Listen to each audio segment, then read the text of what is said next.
This is a video from the series that is NTS series. So आज की जो video है इसके अंदर हम देखेंगे कि NTS जो टेस्ट लेती है नेट, उसका क्या क्राइटेरिया होता है, क्या क्या किन किन यूनिवर्सिटीज़ में वो वैलिड होता है और हमारे पास कितने ईयर्स के लिए वो वैलिड होता है और इस तरह से उसका टेस्ट पैटर्न वगैरह, ये सारी चीज़ें हम आज के लेक्चर में, आज की वीडियो में डिस्कस कर रहे होंगे। सो मूव करते हैं। तो सबसे पहले आपने आना है इस वेबसाइट के ऊपर nts.org.pk/new net.php/sc। So basically this is a new website of NTS। सो जब भी कोई आपने देखना है तो आपने सबसे पहले न्यू वेबसाइट पे आना है, तो दिस इज nts.org.pk/new के एड्रेस के साथ आप इसको विजिट कर सकते हैं। सो ये लिंक डिस्क्रिप्शन में गिवन किया गया है, आप वहाँ से जाके भी लिंक कॉपी कर सकते हैं। So what is net? NAT is basically National Aptitude Test. It is a test that is conducted by NTS Pakistan, National Testing Service of Pakistan.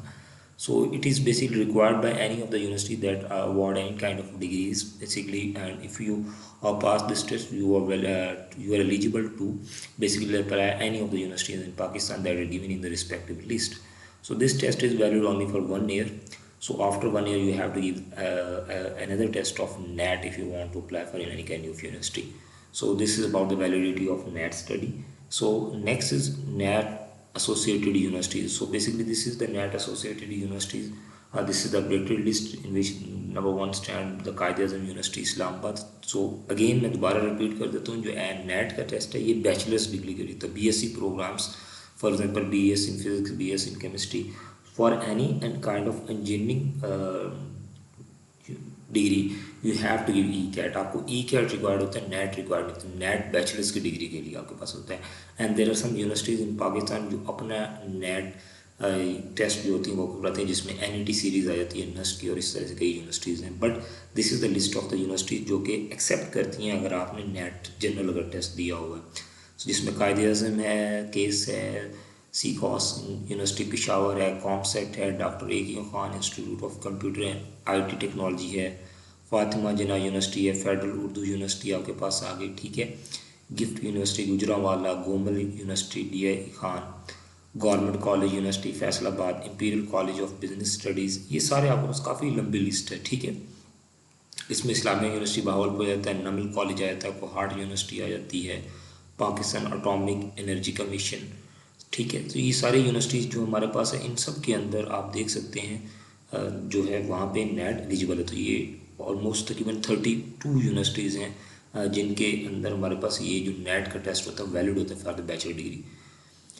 सो सिंध और बलोचिस्तान के जो मेडिकल कॉलेजेस होते हैं उनके लिए सेपरेट टेस्ट कंडक्ट होते हैं। इसी तरह से मेडिकल कॉलेज और इंजीनियरिंग जो होती हैं डिग्रीज, उनके लिए ECAT for engineering and MCAT for medical colleges के लिए हमारे पास कंडक्ट होता है। नेक्स्ट हमारे पास आता है नेट शेड्यूल हमारे पास। तो ये शेड्यूल है जो कि मैंने पहले डिस्कस किया था, ये 2021 का एक कंप्लीट शेड्यूल है। येस, ड्यू टू ये तकरीबन साल में 12 होते हैं, तकरीबन हर साल तकरीबन 12 के करीब होते हैं। सो क्योंकि 2020 में और 2021 में कोरोना की सिचुएशन है, इनमें से कुछ टेस्ट हैं जो होल्ड नहीं हो सके, ठीक है। सो अगर कोई टेस्ट ऐसा है जो इस पर आपने अप्लाई किया और वो होल्ड नहीं हुआ, तो इट मीन जो नेक्स्ट टेस्ट होगा उसके अंदर वो आपको अकोमोडेट करेंगे, लेकिन आपको अप्लाई करना पड़ेगा उस टेस्ट में, ठीक है। आपका जो चलान होगा वो उसके साथ अकोमोडेट हो जाएगा या वो किसी और टेस्ट के फॉर्म में आपको रिफ़ंड कर देंगे। सो ये आपके पास टेस्ट की डेट्स हैं। अनाउंसमेंट डेट होगी कि मीन कब भी आप जब अनाउंसमेंट स्टार्ट होती है उससे वहाँ से उस डेट से आप क्या कर सकते हैं, उस टेस्ट के लिए अप्लाई कर सकते हैं। And this is the last date for submission of registration form, online registration form और issue of roll number slip में electronic roll number slip issue होने की ये डेट्स हैं आपके पास। इस तरह से रिजल्ट अनाउंसमेंट है एंड इस वेबसाइट पे, और ये आपका जो हार्ड फॉर्म में रिजल्ट कार्ड होगा वो फॉरवर्ड होगा। इन केस अगर आपको हार्ड फॉर्म में रिजल्ट कार्ड अवेलेबल नहीं भी होता तो आप NTS की वेबसाइट से डाउनलोड करके उसका प्रिंट भी अटैच कर सकते हैं for the admission purpose. Next हमारे पास आते हैं डिस्ट्रिक्ट लिस्ट, या बेसिकली जो आपके पास सेंटर्स होते हैं उनकी लिस्ट आ गई है, यानी जहाँ पे आप नेट को जिनको नेट के लिए सिलेक्ट कर सकते हैं। हाउ टू रजिस्टर, आप रजिस्टर किस तरह से हो सकते हैं, तो इसके लिए हमने एक कंप्लीट वीडियो बनाई है जिसमें आप देख सकते हैं how to register for NET test, ठीक है, जिसमें dataCell.nts.org.pk की वेबसाइट पे आप जाके लॉगिन होंगे और सिमिलरली वहाँ पे जाके अगर if you have account well and good, अगर नहीं होगा तो पहले आप रजिस्टर करेंगे और सिमिलरली आप अपना वहाँ पे अप्लाई करने के बाद वहीं से ही अपनी बैंक डिपॉजिट फॉर्म स्लिप जो थी वो डाउनलोड कर सकते हैं, ठीक है। सो यहाँ पे दो एक जो आपके पास नोट है या इंपॉर्टेंट पॉइंट है कि ये है कि आपकी जो फोटोग्राफ होनी चाहिए वो फुल फेस एक्सपोजर होना चाहिए, ठीक है। Do not send any document other than the original form. So आपने जो डॉक्यूमेंट फॉरवर्ड करना है एनटीएस वेबसाइट को, एनटीएस को actually that is only the deposit slip, जो कैंडिडेट डिपॉजिट स्लिप है ओरिजिनल जिसके ऊपर पिक्चर होगी वो फॉरवर्ड करनी है। इसके अलावा कोई भी डॉक्यूमेंट आपने फॉरवर्ड नहीं करना होता टीसीएस के थ्रू, ठीक है। ये किस तरह से फॉरवर्ड करना है इसके ऊपर बड़ी एक डिटेल वीडियो है जिसका लिंक मैं डिस्क्रिप्शन में दे देता हूँ, आप उसको ज़रूर फॉलो करिएगा। सो आप इजीली नेट के लिए रजिस्टर कर सकेंगे, ठीक है। नेक्स्ट हमारे पास एक जो इम्पोर्टेंट चीज़ है वो है टेस्ट डे इंस्ट्रक्शंस। आपके पास जो अटेंडेंस होती है, सबसे पहले अटेंडेंस में ये है कि जो रिपोर्टिंग टाइम आपको स्पेसिफाइड और रोल नंबर स्लिप के ऊपर उसके ऊपर आपने रिपोर्ट करना है, ठीक है। आफ्टर द स्पेसिफाइड टाइम, जो भी टाइम होगा आपका स्पेसिफाइड, उसके बाद किसी भी कैंडिडेट को अलाउ नहीं करते वो टेस्ट सेंटर में दाखिल हो अनलेस अनटिल कि बहुत ही कोई जेन्युइन रीज़न ना हो, ठीक है। आपने सबसे पहले अपनी जो रोल नंबर स्लिप है आपके पास हार्ड फॉर्म में होनी चाहिए, जो आपने एंट्री पॉइंट पे सबसे पहले टेस्ट सेंटर पे दिखानी होती है, ठीक है। आपको विदाउट रोल नंबर स्लिप कोई भी कैंडिडेट अलाउ नहीं होता कि वो टेस्ट दे सके। सो लाजमी है कि आप अपनी जो रोल नंबर स्लिप है वो अगर तो आपको रिसीव हो जाए एनटीएस के थ्रू तो वेल एंड गुड, अदरवाइज जैसे डेट शीट वो कह रहे हैं role number slip, it mean आप ऑनलाइन उसे प्रिंट आउट कर निकाल के जाएंगे। नेक्स्ट आता है आपके पास कंपोजिशन ऑफ टेस्ट। आपके पास क्वेश्चन बुक गिवन की जाएगी आपको कि जिसमें 5 डिफरेंट शफल होते हैं। 5 डिफरेंट शफल का मतलब ये होता है कि जो फर्स्ट ऑप्शन है उसके बाद डिफरेंट कॉपी होगी, नेक्स्ट उसके बाद डिफरेंट, थर्ड डिफरेंट, तो ये डिफरेंट होगी। तो उसमें एमसीक्यू जो होंगे वो शफल्ड होंगे। तो कभी भी मतलब आप अगर किसी से चीटिंग का कोई इरादा रखते हैं तो इट मीन आपके जो एमसीक्यूज होते हैं वो शफल होते हैं। तो आप किसी से फर्स्ट पूछे तो मे भी उसका फर्स्ट डिफरेंट एमसीक्यूज हो, तो इस तरह से ये नहीं हो सकता। आपके 5 कॉपीज होते हैं विद डिफरेंट कलर्स, जिसमें आपके पास जो एमसीक्यूज होते हैं वो शफल्ड होते हैं मोस्टली। आपके पास जितनी भी क्वेश्चन बुक आपको मिलेगी हर स्टूडेंट को, वो जो क्वेश्चन बुक होगी वो सील होगी, ठीक है। और वो स्टूडेंट ही ओपन करेगा जब वो टेस्ट स्टार्ट। ये सब कुछ जनरल रीजन हैं, ठीक है, जनरल कंडीशन है जो कि आपने करनी होती हैं, ठीक है। और कैलकुलेटर, कोई भी मोबाइल फ़ोन और किसी तरह की भी कोई चीज़ या वॉचेज जो होती हैं, जो वॉच कैलकुलेटर होती हैं, डिजिटल वॉच होती हैं, वो अलाउड नहीं है, तो काइंडली इन चीज़ों को अवॉइड करिएगा। और नेक्स्ट हमारे पास about shading and filling the circles, ठीक है। सो ये आपके पास यहाँ पे कोई नेगेटिव मार्किंग तो नहीं होती। सबसे पहले मैं क्लियर कर दूँ कि नेट के अंदर कोई नेगेटिव मार्किंग नहीं होती आपके पास, ठीक है।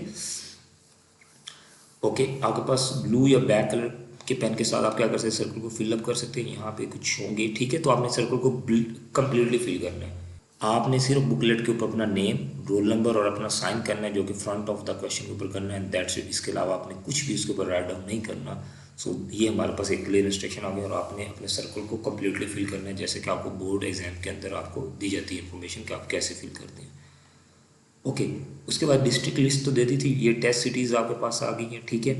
अब डिस्ट्रिक्ट लिस्ट है कि मेन वो किन किन डिस्ट्रिक्ट्स में होता है, ठीक, डिस्ट्रिक्ट के लिए अवेलेबल है। तो ये आपके पास टेस्ट सिटीज़ हैं, ये टेस्ट सेंटर्स जहाँ पर आपके पास नॉर्मली होते हैं। तो ये टेस्ट सेंटर जो रेड में आपके पास नज़र आ रहे हैं फ्रॉम 1 to 9, ये वो सेंटर हैं जो कि मेन आपके पास रेड कलर में है। बेसिकली ये वो हैं जो कि कंपलसरी हैं, यहाँ पे टेस्ट लाजमी होता है। और जो आपके पास ब्लैक कलर में नज़र आ रहा है ये ऑप्शनल होते हैं। Optional mean in case of 200 registered candidates, अगर 200 या 200 से ज़्यादा कैंडिडेट रजिस्टर होता है तो देन इन सिटीज़ के अंदर टेस्ट कंडक्ट होते हैं, अदरवाइज वहाँ पे कंडक्ट नहीं होता। सो दैट्स वाई ये हमारे पास ऑप्शनल होते हैं। और ये जो ब्लैक रेड में नज़र आ रहे हैं आपको ये यानी कंपलसरी होते हैं, ठीक है। पेपर पैटर्न पे मूव करते हैं। पेपर पैटर्न हमारे पास क्या होते हैं, इसको डिटेल में तो हम फर्दर देखेंगे ही देखेंगे, ठीक है। तो सबसे पहले अगर आप देखें तो आपके पास कैटेगरी 1 और कैटेगरी 2 होता है। नेट 2 कैटेगरीज में आपसे टेस्ट लेता है। 6 types of paper for candidate have 12 year education. पहली जो कैटेगरी 1 है उसमें अगर आपकी 12 ईयर एजुकेशन हो, और दूसरा एक जो नेट टेस्ट होता है वो है 14 ईयर ऑफ एजुकेशन, जिसमें आपने बीएस किया होता है, 2 ईयर वाली जो डिग्री होती है बेसिकली। तो कैटेगरी 1 और कैटेगरी 2 के साथ आपके पास होता है। So if you are FSc student, अगर आप एफएससी के स्टूडेंट और फर्स्ट टाइम बैचलर डिग्री के लिए अप्लाई करें तो आप कैटेगरी 1 का नेट जो होगा वो क्या कहते हैं अटेम्प्ट करेंगे, ठीक है। अगर आपके पास 14 ईयर ऑफ एजुकेशन जो कि अब इतनी ज़्यादा रेयर हो गई है, लेकिन अगर आपका वो है तो आप कैटेगरी 2 का नेट टेस्ट अटेम्प्ट करेंगे। सो आपके पास सबसे पहले आता है नेट, ये यानी कि हमारे पास 12 ऑफ एजुकेशन के लिए हैं ये सारी चीज़ें। इसमें टेस्ट टाइप है, सबसे पहले आपके पास इंजीनियरिंग के लिए है, ठीक है, प्री इंजीनियरिंग है। इसमें इंग्लिश के पोर्शन से 20, अब इंग्लिश बुक में से नहीं, इंग्लिश जनरल आपके पास। एनालिटिकल के 20% होंगे, ठीक है। और क्वांटिटेटिव आपके पास 20% होंगे, जिसमें मोस्टली मैथ्स परसेंटेज से रिलेटेड, ठीक है। फ्रैक्शन आपके पास, वर्ड प्रॉब्लम, इस तरह के क्वेश्चन होते हैं। देन आपके पास जो सब्जेक्ट्स होते हैं आपके फिजिक्स, केमिस्ट्री, मैथ्स, जो मेन सब्जेक्ट्स होते हैं उनमें से आपके पास जो 3 मेन सब्जेक्ट्स होते हैं हर प्री इंजीनियरिंग, आईसीएस और मेडिकल के अंदर, 10 marks each for each subject आपके पास 30 मार्क्स है, उनमें से आता है टोटल आपके पास 90 हो गई मार्क्स। सो आपके पास जो नेट होता है ये नेट 90 मार्क्स का टेस्ट होता है। सो और परसेंटाइल या जो परसेंटेज होती है वो 100 ही होती है। इसके बाद आता है नेट मेडिकल के लिए, प्री मेडिकल के लिए अगेन सम हो जो जनरल पोर्शन है वो भी सेम है और सब्जेक्ट पोर्शन भी सेम है, लेकिन इसमें फिजिक्स केमिस्ट्री के साथ बायोलॉजी आ जाएगी। इंजीनियरिंग केस के अंदर वहाँ पे मैथ्स होनी है, दैट्स ये चेंज है। इस तरह से ये आर्ट्स के केस के अंदर आपके पास आ गए आर्ट्स के लिए, और आईसीएस के लिए आपके पास आ गया यहाँ पे भी 20 और 30, यहाँ पे फिजिक्स मैथ्स और कंप्यूटर आपके पास 30 मार्क्स का क्वेश्चन होगा, ठीक है। और ये जनरल साइंस और ये आईकॉम के लिए आ गया। तो ये हो गया 12 ईयर एजुकेशन के लिए, ये आपके पास आ गया कि मेन आपके पास जो होता है पेपर पैटर्न या क्वेश्चन डिस्ट्रीब्यूशन किस तरह से होगी, तो ये सारी इसके अंदर डिटेल आपको गिवन होगी। फर्दर आप इस लिंक के ऊपर जाके इसे इन डिटेल भी देख सकते हैं। इसके बाद आता है 14 ईयर ऑफ एजुकेशन। सो अगर आपकी 14 ईयर ऑफ एजुकेशन हो तो इन दैट केस आपके पास जो इंग्लिश होता है वो तो 20% है, आई मीन जनरल जो पोर्शन है इंग्लिश का। एनालिटिकल और क्वांटिटेटिव यहाँ पे जो पोर्शन होता है वो 15 मार्क्स का कर दिया जाता है, लेकिन जो आपका सब्जेक्ट होता है वो 50 मार्क्स का यहाँ पे एडअप हो जाता है। तो 14 ईयर एजुकेशन के बाद कोई स्टूडेंट अगर दे रहा है नेट के लिए अप्लाई कर रहा है, सो वो कैटेगरी 2 को सिलेक्ट करेगा और क्या कर सकते हैं उसमें एक जो चेंज होगा वो ये है कि सब्जेक्ट 50 मार्क्स का और आपके पास टोटल जो नेट होगा वो 100 मार्क्स का होगा। सो ये डिफरेंट तरह की कैटेगरीज आपके पास यहाँ पे गिवन की गई हैं, बट सब्जेक्ट का नॉलेज होना लाजमी है क्योंकि 30% वो आपका 33.3 समथिंग परसेंट वो आपका कंट्रीब्यूट कर रहा होता है। अगेन क्वांटिटेटिव पार्ट बहुत ईजी होता है। मेडिकल वाले स्टूडेंट यहाँ पे कंफ्यूज रहते हैं, सर एनालिटिकल और क्वांटिटेटिव हम कैसे करें, हमने तो मैथ्स पढ़ी नहीं है। तो देखिए क्वांटिटेटिव जो होगा ये 8th क्लास नॉर्मली ये 9th क्लास से रिलेटेड होता है। 8, 9, 10 इन 3 क्लासेस से रिलेटेड ही होता है जहाँ पे बच्चे सारे ही मैथ्स नॉर्मली पढ़ के आते हैं। सो क्वांटिटी वहाँ से होते हैं, एनालिटिकल ब्रेन बस्टर्स होते हैं एक तरह से क्वेश्चन। सो ये भी मैथमेटिक्स का ही एक पोर्शन है, लेकिन ये भी आपकी जो लॉजिकल रीजनिंग होती है उनको उसको बेसिकली स्टिमुलेट करने के लिए ये क्वेश्चन होते हैं, तो ये भी इजीली सॉल्व हो जाते हैं। समटाइम थोड़ी सी प्रॉब्लम होती है बट क्वांटिटी बहुत इजी होती है। सो ये आपके पास तकरीबन हो गया जी। आपके पास पेपर पैटर्न किस तरह से है नेट का, ये सारी इंस्ट्रक्शन इसके अंदर आपके पास एडअप होगी। Still if you have any question, कोई भी कन्फ्यूजन है इसके अलावा आपकी, तो you can ask me in the comment section and I will try कि मैं आपके उन क्वेश्चंस का आंसर करूं। सो आज की इस वीडियो को यहीं पे एंड अप करते हैं जिसमें हमने नेट से रिलेटेड जनरल इंस्ट्रक्शंस को देखा। हमने देखा कि नेट एक्चुअली है क्या, वैलिडिटी कॉस्ट क्या है नेस्ट की, ठीक है, नेट की, ठीक है, एसोसिएटेड यूनिवर्सिटीज़ क्या हैं, डिस्ट्रिक्ट लिस्ट या बेसिकली टेस्ट जो सेंटर्स हैं वो कौन कौन से हैं, रजिस्टर किस तरह से हो सकते हैं, उसके लिए सेपरेट वीडियो है, उसका लिंक मैं इसी वीडियो के डिस्क्रिप्शन में दे दूंगा। और पेपर पैटर्न हमने यहाँ पर डिस्कस कर लिया है, ठीक है। So that's all for today's video. See you in the next video. Take care. Allah Hafiz.